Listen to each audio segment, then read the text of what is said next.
Kultura, palangabian, kag pagpangabuhi sa mga taga-maasin, maging highlight sang performance ang defending champion sang kasadyahan sa Kabanwahanan nga Tultugan Festival.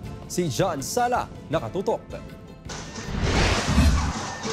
Pinasahi nga musika, performance nga may wow factor, kag dedikasyon sang dancers. Ini ang nagpatatak sa performance ang Tribo Tultugan Festival sang Banwa sang Maasin sa kasadyahan sa Kabanwahanan sang nagligat ni Dinagyang Festival.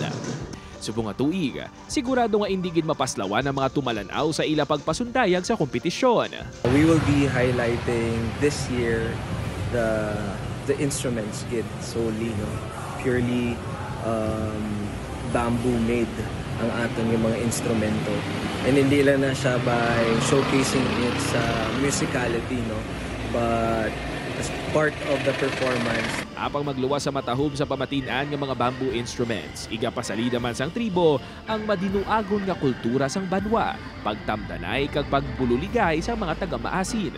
Presurado gid because we have the privilege also to defend our title. And ang amon siguro for the whole direction of the performance, dapat isa lang gid siya ka pure authentic nga performance sang isa ka maasinanon.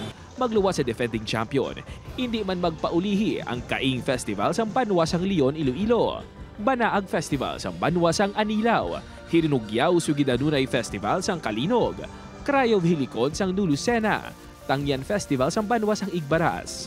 Sa Banwa sang San Rafael naman, magatiglawas ang Tawili Festival. Hawas Festival naman ang pambato sa Banwa sang Dumangas. Samtang ang Banwa sang Kabatuan, Tinuom Festival ang igapasalida.